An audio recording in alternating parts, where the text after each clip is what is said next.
Hallo, schön, dass du dich für den Merula Cup interessierst. Der Merula Cup kann praktisch jeder Frau passen und wird in Deutschland hergestellt.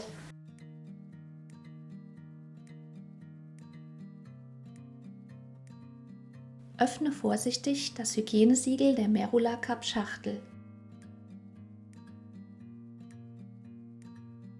In der Schachtel findest du den Merula Cup, ein Baumwollbeutelchen zur Aufbewahrung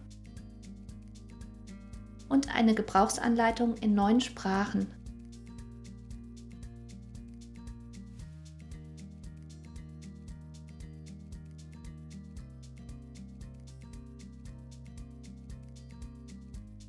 Lies zunächst aufmerksam die Anleitung.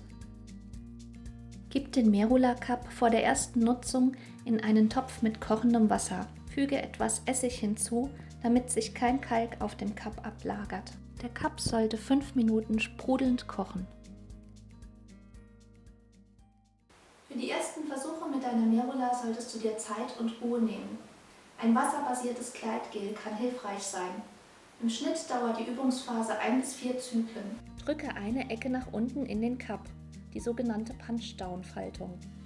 Drehe den Cup um und führe ihn in die Scheide ein. Der Cup bleibt zunächst geknautscht. Schiebe den Cup weiter und suche nach der richtigen Position. Den Cup zu drehen kann dabei hilfreich sein.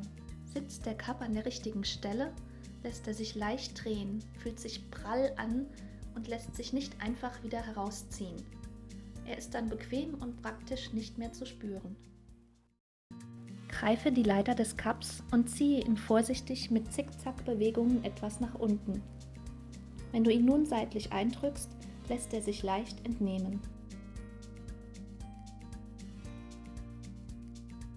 Koche den Merula Cup 5 Minuten in Wasser mit einem Spritzer Essig. Bewahre deinen Merula Cup bis zur nächsten Periode luftig im mitgelieferten Baumwollbeutelchen auf. Wasche das Beutelchen vor der ersten Nutzung.